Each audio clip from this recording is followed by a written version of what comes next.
Reggie Almona, step away from the supervisor counter. I'm running the morning shift. What is this A about? cluster of licenses issued at your window triggered a fraud review. Clusters happen when we clear backlogs. That does not make it a crime. The allegation is hundreds of improper approvals tied to your credential. Once is a mistake. Twice is suspicious. Reggie Almonte did this hundreds of times across years of shifts and left his own override code on every single one. Allegation is the word because my log con does not tell the whole story. He would not be calling his wife.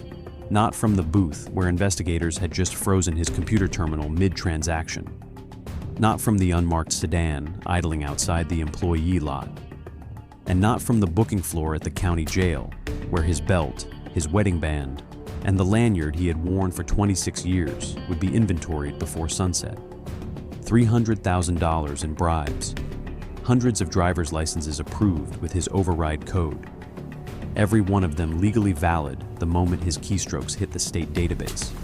The investigators behind that camera had spent 14 months building the case. He had no idea any of it existed. Quick question before we go any further. How much would you actually trust the person sitting behind the glass at your local DMV? Drop your answer below. And if you're new here, hit subscribe. We cover the cases mainstream news won't touch every single week, and this one is worse than it sounds.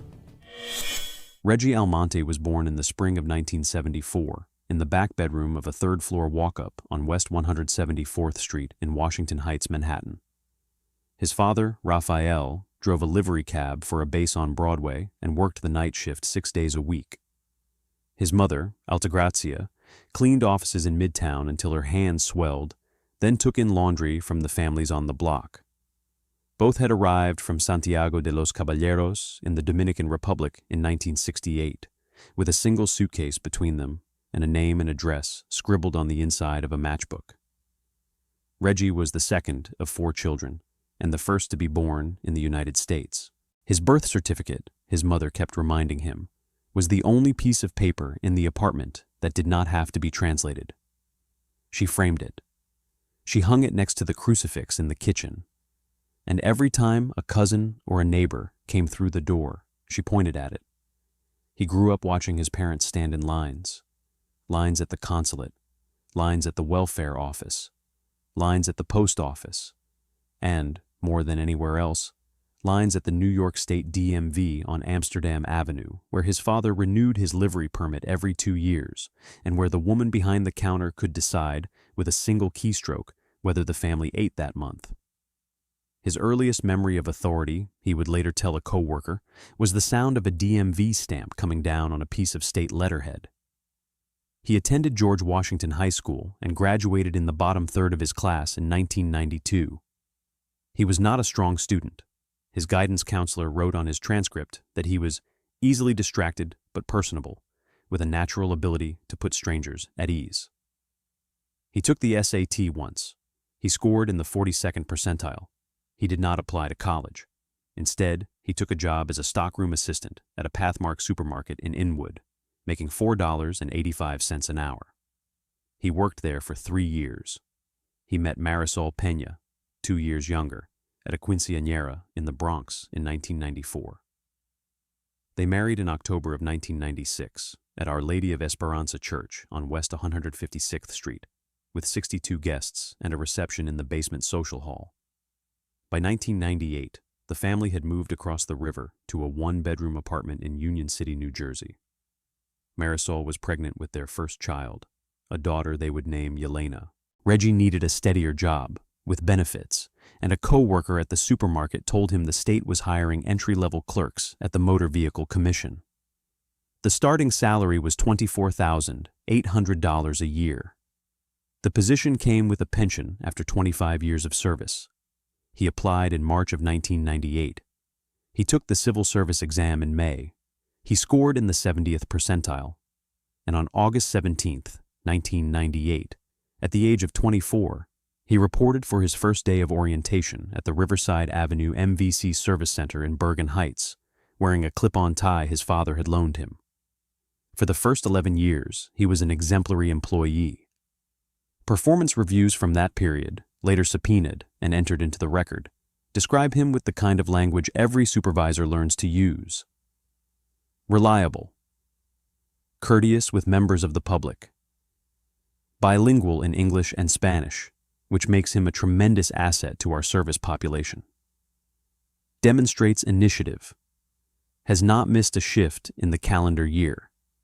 He was promoted to senior clerk in 2004, to lead clerk in 2008, and in March of 2011, at the age of 37, he was promoted to shift supervisor, one of 3 at the Riverside Avenue branch, with full system credentials and the authority to override almost any transaction in the database.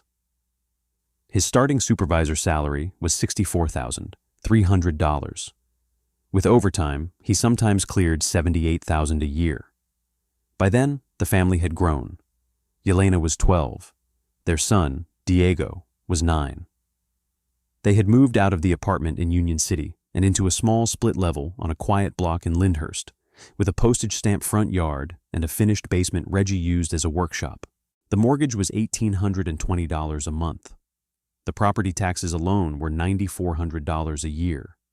He was, by every measurable standard, the success story his parents had crossed an ocean to produce. And then, somewhere between 2018 and 2019, investigators were never able to pin the exact moment a man named Hector Brizuela walked up to his window at the Riverside Avenue MVC and asked him a question that he should have refused to answer. To understand what Reggie Almonte did, you have to understand what a state DMV supervisor can actually do inside the system, and what the system was built to prevent. A standard driver's license issuance, in the state where Reggie worked, requires the applicant to clear 7 separate verification steps. Proof of identity, usually a birth certificate or passport. Proof of legal presence in the United States. Proof of residency, in the form of 2 utility bills or a lease. A completed application form. A vision test administered at the branch, a written knowledge exam taken on a touchscreen terminal, and finally, a road test, scheduled separately and administered by a certified examiner on a fixed route. Every step generates a digital flag in the centralized MVC database. A flag is not a checkmark. It is a hard requirement. A clerk cannot move an application forward if any of the 7 flags is still open. The system simply will not let them. There is, however, a single exception. A supervisor with full credentials can issue what the internal documentation calls a driver authorization override.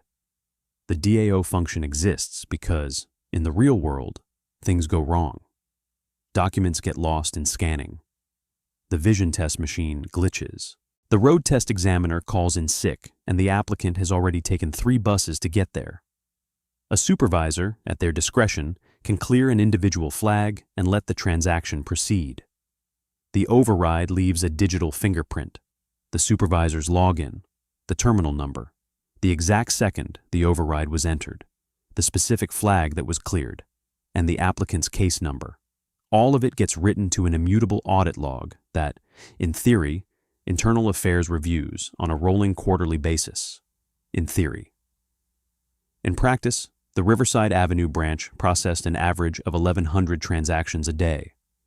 The audit reports ran to several thousand pages a quarter. They were generated, archived, and then almost never read. The state's Internal Affairs Unit had 8 investigators covering 47 branches and more than 2 million annual transactions. Statistically, a single supervisor's overrides, even hundreds of them a year, would not draw attention unless something else triggered the review. That was the gap. That was the seam in the wall. And Reggie Almonte, after 13 years as a supervisor, knew exactly where it was. He knew that an override entered during a high-volume shift, surrounded by hundreds of routine transactions, would never be flagged on its own. He knew that the audit log reviewers were trained to look for anomalies. Supervisors who entered overrides from terminals they were not assigned to, or at hours when they were not on shift. He knew that as long as the overrides happened on his terminal, during his shift, in a believable distribution across the workday, the system would simply absorb them. He knew the wall was made of paper, and he knew something else. A driver's license issued through a DAO override was not a forgery. It was not a counterfeit. It was a real license with the holder's photograph, with a state-issued serial number, with the holographic seal embedded by the state's own card printing contractor, written into the federal AAMVA database, valid at every TSA checkpoint and every traffic stop in the country. He was not in the business of selling fakes. He was in the business of selling the state's own stamp of who you were allowed to be. The scheme started by the most credible reconstruction investigators could assemble in the late summer of 2018. Hector Brizuela was 34 years old, an unlicensed contractor and informal fixer in the Dominican community of northern New Jersey. He drove a 2005 Toyota Sienna and ran a small operation out of a storefront on Bergenline Avenue that advertised in hand-lettered signs in the window, tax help, notary, translations, immigration forms. None of it was licensed. All of it was cash. Brizuela had a cousin who needed a driver's license. The cousin had failed the road test 4 times. The 5th failure would trigger a 6-month waiting period under state regulations. The cousin worked construction and needed to drive to job sites. Without a license, he was out of work. Brizuela walked into the Riverside Avenue MVC on a Tuesday morning in August of 2018. He went to Reggie Almonte's window. He spoke to him in Spanish, and he made him an offer. What he offered, in the recorded statement Brizuela would later give investigators, was $800 in cash. What he asked for was a single override clearing the road test flag on his cousin's application. Reggie Almonte said no, twice. The 3rd time Brizuela came back, 6 weeks later, the offer had changed. $1,200. And Brizuela mentioned that the property taxes on Reggie's block in Lyndhurst had just been reassessed. He had looked them up. He knew the exact figure. That detail, more than the money, was the one investigators kept coming back to. Brizuela had done his research. He had walked into that branch knowing exactly which supervisor's salary did not cover his cost of living. On October 11, 2018, at 2:47 in the afternoon, Reggie Almonte entered his first paid DAO override. The flag he cleared was the road test requirement on a 28-year-old applicant who had failed 4 times. The override took 11 seconds. The cash, $1,200 in unmarked 20s, was handed to him in a Dunkin' Donuts parking lot in Karlstad at 7:14 that evening. He did not sleep well for a week, and then he did. By January of 2019, Brizuela was bringing him an average of 4 applicants a month. By the summer, it was 8. By the end of the year, Brizuela had recruited a second middleman, a man named Domingo Ferreras, who ran a similar storefront in Passaic and serviced a Brazilian and Ecuadorian clientele. Ferreras paid a slightly higher rate, $1,500 per override, because his customers tended to need multiple flags cleared at once. The per-license price to the customer, depending on how many flags needed to be overridden, ranged from $2,500 to $6,000. Brizuela and Ferreras kept the majority. Reggie's cut, on average, was around $1,200 per license.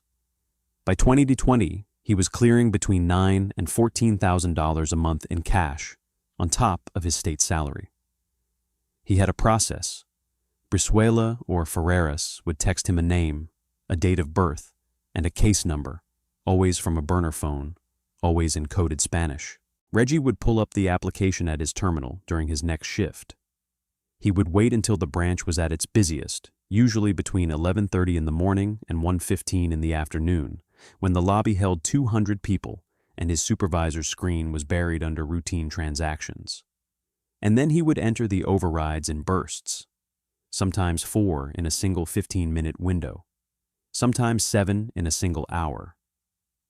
He told himself, in the early years, that he was helping his community, that the people he was waving through were laborers, restaurant workers, mothers driving to school, men whose only crime was being undocumented in a state where you could not function without a car. He told himself that the system was broken and he was patching it. By 2021, he had stopped telling himself anything. He bought his wife a 2020 Lexus RX in cash. He paid off the mortgage on the Lyndhurst house 21 years ahead of schedule. He took his daughter, by then a sophomore at Rutgers, on a trip to Punta Cana for spring break and paid for the entire extended family to come along. 16 people, 2 beachfront villas, $22,000, paid through a money order at a check cashing place on Bergen Line Avenue. His brother-in-law, a plumber, asked him at the Christmas party in 2021 how he was affording all of this. Reggie told him he had been doing well on online sports betting. His brother-in-law did not press. No one pressed. No one at the Riverside Avenue MVC noticed that one supervisor was entering DAO overrides at a rate roughly 6 times higher than either of his 2 colleagues.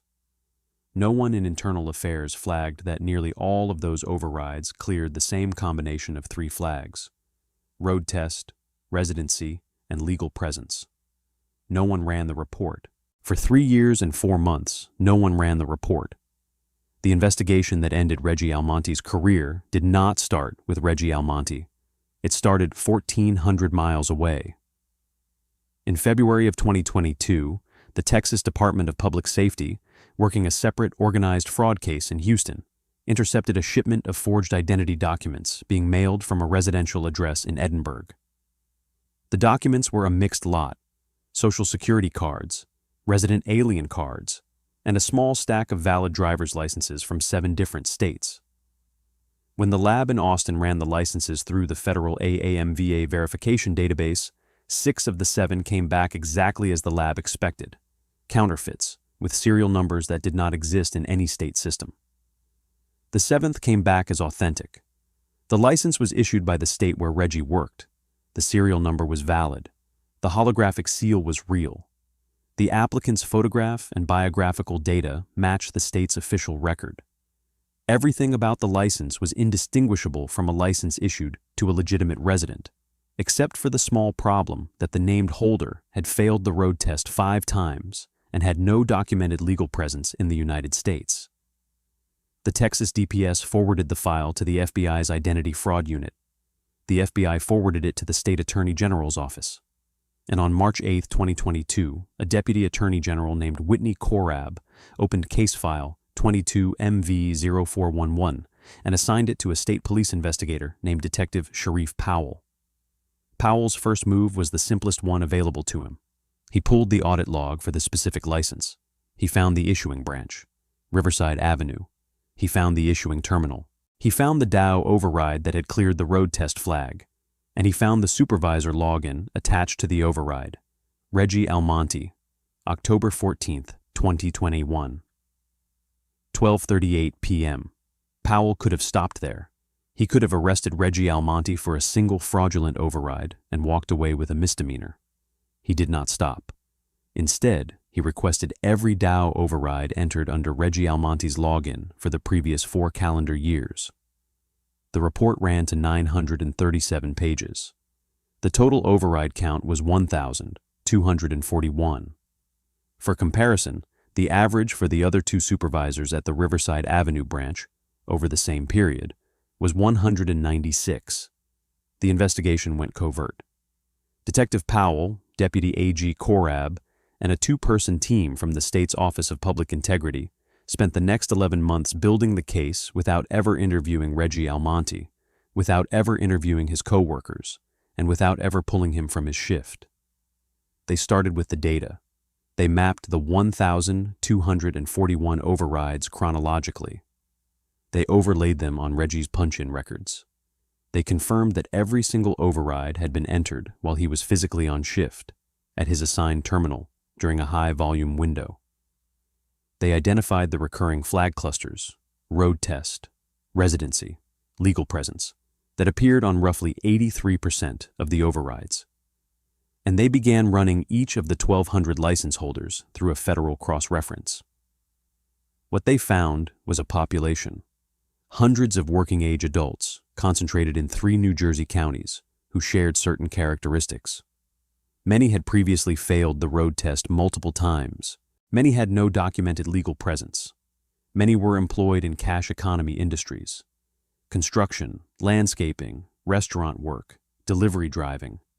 And many of them, when investigators began quietly knocking on doors in the spring of 2022, named the same 2 middlemen, Hector Brizuela, Domingo Ferreras.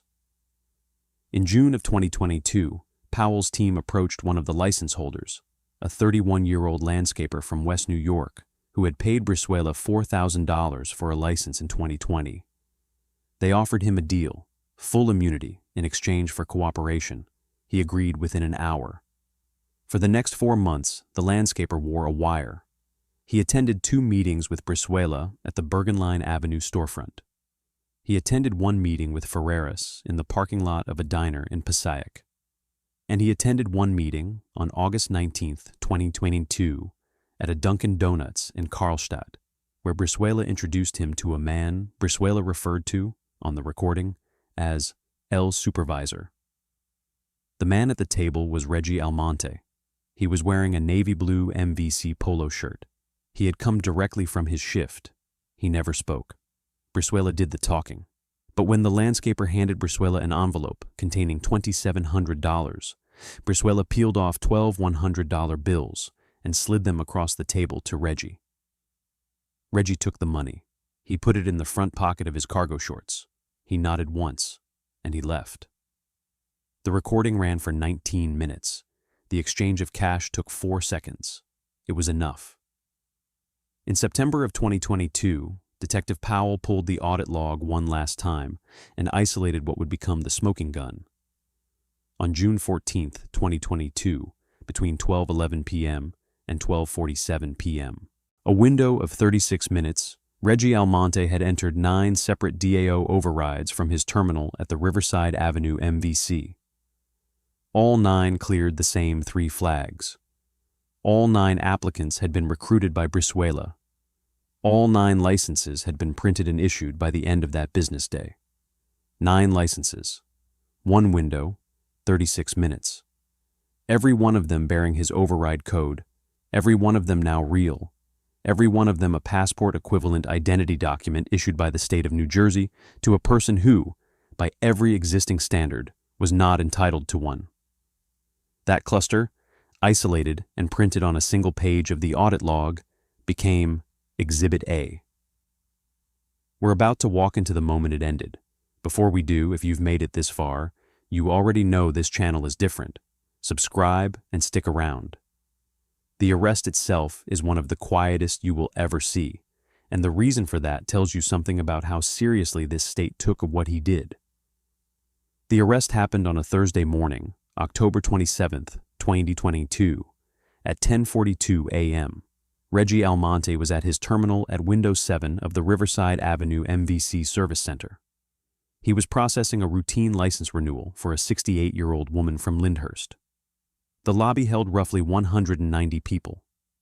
Detective Powell, 2 state police investigators, and 1 uniformed trooper entered through the employee door behind the service line.